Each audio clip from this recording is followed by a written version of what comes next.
Hello again and welcome back to Fresh at Burcot on a beautiful early summer's day. The weather's absolutely fabulous and our plants are looking fabulous too. Today I'm going to talk about a group of plants that I'm really fond of, and that's the Clematis. I was lucky enough to do part of my training over at Burford House at Tenbury Wells, Treasures of Tenbury, a long time ago, but I was taught by one of the masters of clematis growing, Raymond Everson.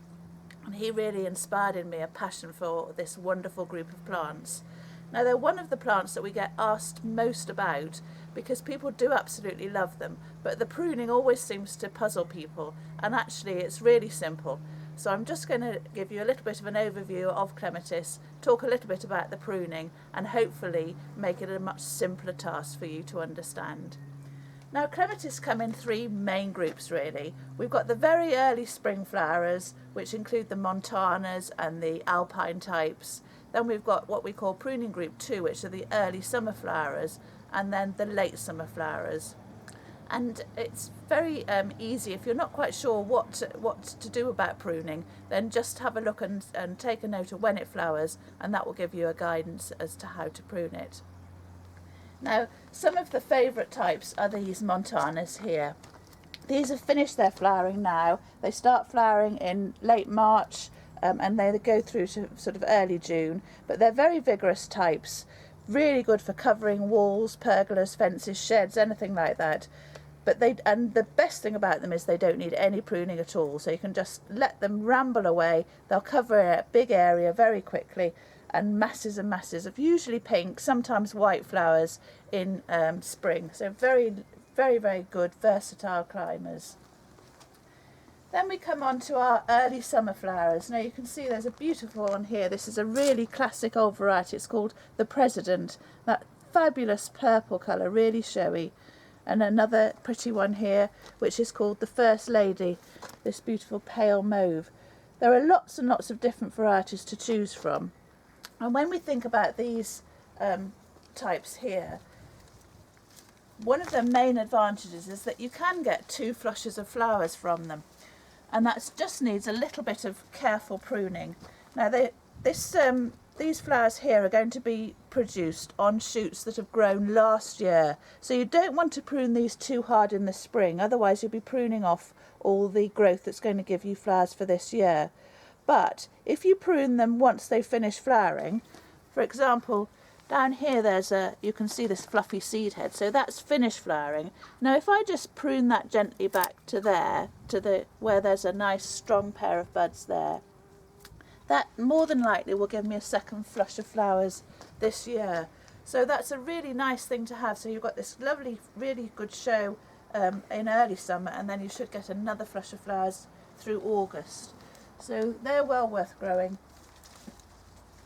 And then we tend to have the late summer flowers, which some of these that aren't coming into flower yet, but you can just see they're just starting to produce their flower buds here, little tiny flowers. Those are going to start flowering about July time, and they'll go on through till September.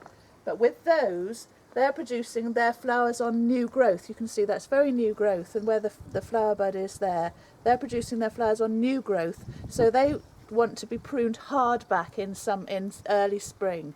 So do that about February time, once you can see the leaf buds beginning to swell, and you do prune them literally right back to the base there. So just find a good strong pair of buds, which you'll see in February, and prune them right back. That way you'll get lots of new growth coming on in the spring and ready to produce the flowers for late summer. So it's it's much simpler than you think, pruning. Just think about when they're going to flower. Are they flowering on old wood or new shoots, and adjust your pruning accordingly. And if you really want to give a clematis a good haircut, that's absolutely fine. Even the montana types, you can prune them hard back, but you just might lose a year's flowering. So don't be afraid of pruning them back. It will rejuvenate them, giving them a new lease of life. Just bear in mind when they're flowering.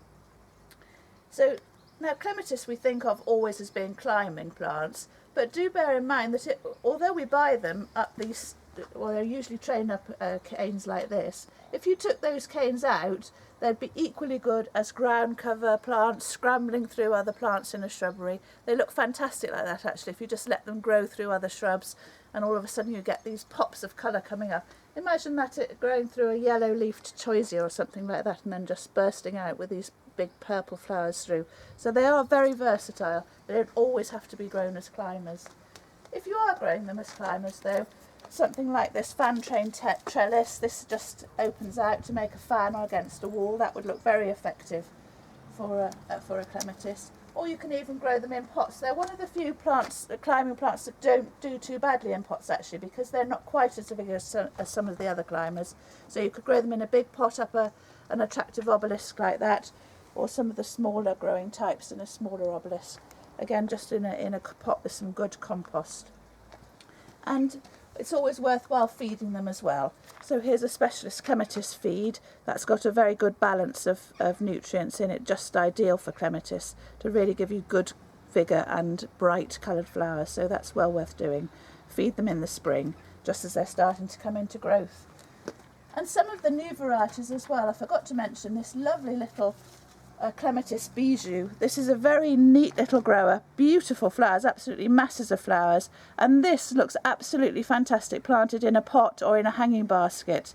I was lucky enough to be at Chelsea earlier in May, and I saw some of these growing in hanging baskets, and they looked absolutely fantastic. They were just trailing over masses of flowers. So all sorts of ways of growing clematis these days. They're a fantastic group of plants, very versatile, and definitely worth having a go with. And don't be frightened of the pruning. You can't really go wrong. Just follow your instincts really, and you'll be absolutely fine. But if you're not sure, just pop in and ask and we'll be happy to help.